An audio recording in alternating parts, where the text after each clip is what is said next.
we are going to look at what is the pattern in this situation. What is the pattern in this situation? This one just fell out.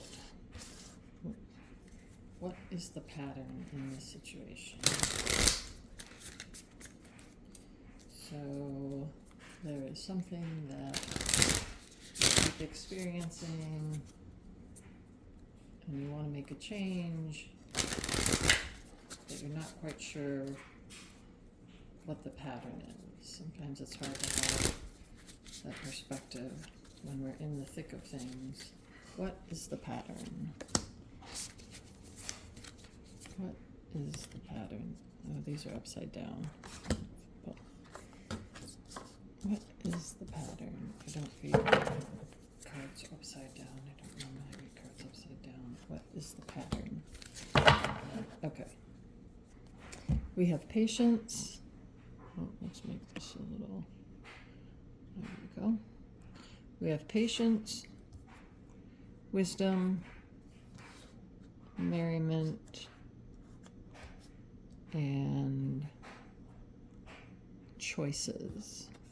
Yeah, we can do like this so you can see it better.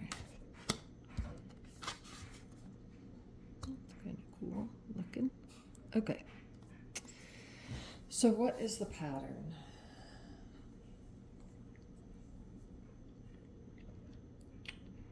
Well, we could just say right off the bat it's not having enough patience, right?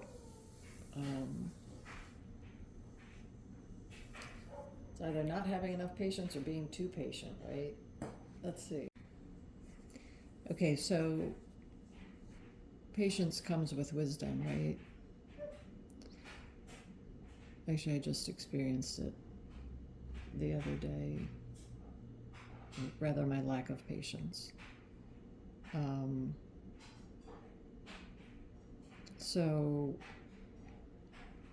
But when we have a certain level of wisdom, we can have we have a level of understanding, right?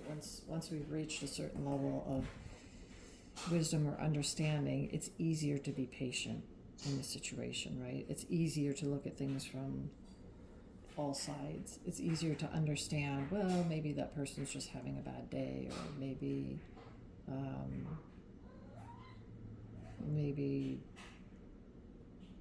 they didn't get enough sleep, or whatever the issue might be. Oh, okay, kitty, come on. I can't see with your butt in the way. So, is the pattern due to patience, right? Is the pattern either on your end not having enough patience, or on their end? And in order to gain that patience, we need a certain level of understanding, right? We need to be a little bit more forgiving, a little bit more compassionate, a little bit more possibly empathetic, right? Looking at things from the other person's perspective, walking in the other person's shoes, just for a moment, right? And then the last two cards we have are merriment and choices.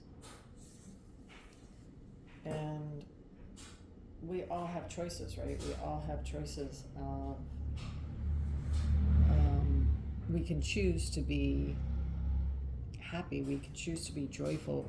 These kids in the card are playing with a top, and the other one, it looks like he's using his imagination and imagining himself riding on a dolphin, right? We have the choice of imagining and envisioning how we want things to turn out, how we want our life to be, how we want, what goals we want to set, what things we want to accomplish, right? And we can choose to work towards that and imagine that. We can choose to be happy. We can choose to be angry, we have choices. So if we want to take it full circle, we can choose to work on our patience, right? We can choose to work on being patient. We can choose to work on being understanding and tolerant. How do we do that? I guess that's the next question, right? I suppose there's a number of ways to do that, to achieve fulfillment, happiness, to make the choice to work on certain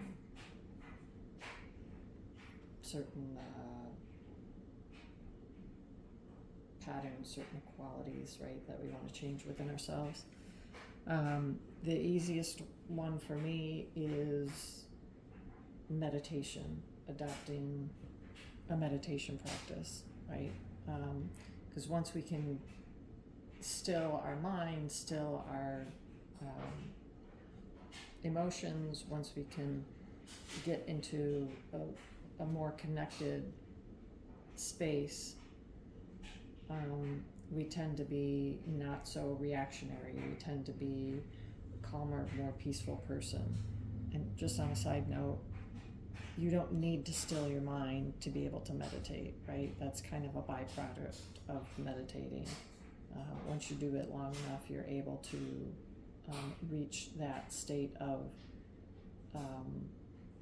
expansion of consciousness, which is where you experience the nothingness, or you experience the still mind, right? You have no thoughts. But it's not something you have to do during your meditation. Your mind is a processor, and you can't just stop it, right? You stop it when you're able to expand your consciousness, because a portion of the soul, right, is connecting with your higher soul, or connecting with the divine, or whatever you want to call it, right? Connecting with nature, connecting with whatever. And that's what actually creates the lack of thoughts. That's what kind of stops those thoughts. But it's not something we have to do in order to reach that experience that everyone wants in meditation. Okay, sorry, I digress. So meditation is only one way to do that, right? To be more connected, more in tune with your making choices and flipping the switch and choosing to be different, right? People use affirmations, right, to kind of rewrite their programming, rewrite their thoughts, rewrite the calcified ideas and beliefs that they have, right? You can use affirmations, you can do healing, you can do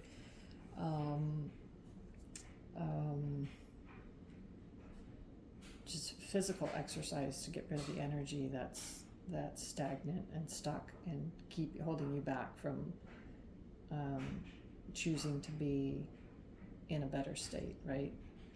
So a lot of times once we remove the energies that are holding us back, whether it's anger or resentment or unforgiveness, right, then we have more peace in our lives. We have more mental clarity, and in turn that leads us to be able to make better choices and to be in a more peaceful, happier, joyful, content state all the time. Anyway, I hope this helps, and I thank you for allowing me to be of service. I hope you find insight and with these readings, and I hope this helped you. Thanks.